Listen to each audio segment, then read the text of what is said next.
circuit breaker. Itong circuit breaker. Pila ba ka outlet ang karga sa usa ka circuit breaker na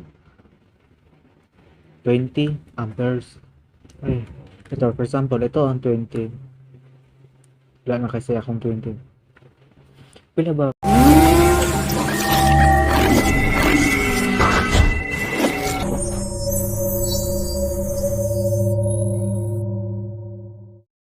Okay, maayong gabi. Karon continue to. Itong pag-usapan circuit breaker. Itong circuit breaker. Pila ba ka outlet ang karga sa usa ka circuit breaker na 20 amperes. Ay, ito for example, ito ang 20. Wala na kasi akong 20. Pila ba ka outlet ang pwede na to ma-damit? Okay, magsugod na ta.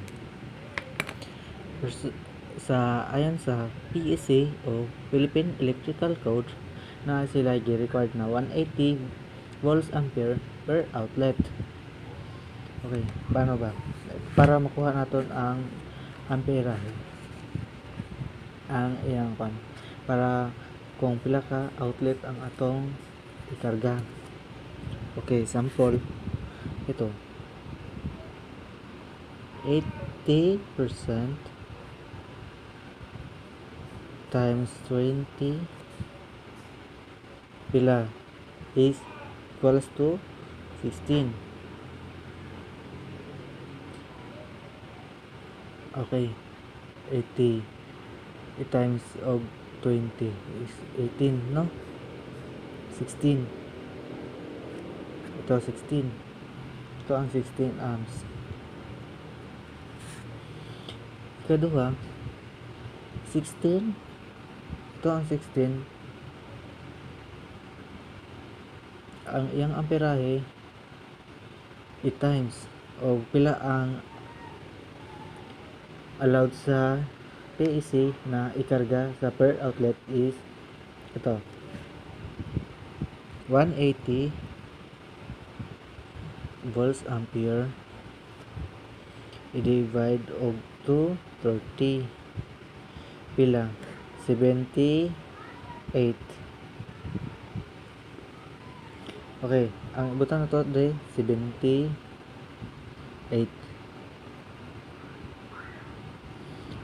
Pila man is okay 16 times 78 is equal to 20.51 o 20 pieces per outlet. Ito ha, sa kwan lang ha, sa small load lang ha, for convenience outlet. Sa magkalain ang computation sa aircon, sa motor, mga appliances, sa freezer, mga ref, makaiba-iba yan ha, dili sa kwan, sa small load lang niya ha, itong gi-compute. Okay, ito na 20 pieces per outlet sa usa ka breaker. Ito ang makarga ay 20.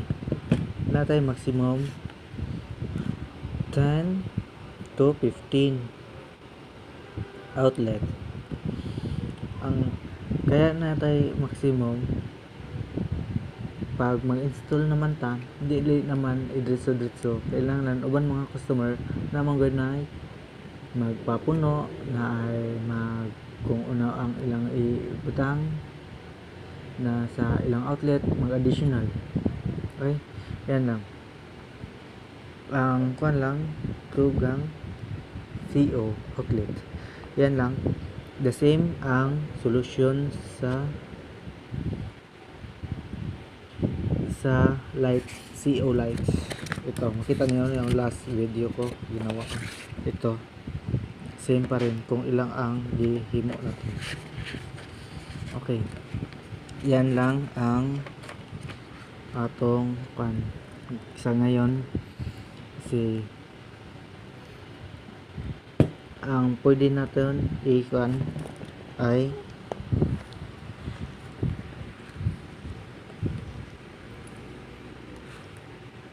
sa nabaguhan para matuto naman sila o kaya alam nila kung paano mag-compute sa isang breaker. Okay na? At salamat sa nag-subscribe. Maraming salamat. Mabuhay kayo. At sana ay natutunan kayo sa aking maliit na video. Okay, sa sunod. At ang atong mahisgutan sunod video ay ito, receptacle. Kung ilang ang watts nga pwede ikarga sa 4 amperes into 50 volts. Okay, maayong gabi o kaninyong tanan.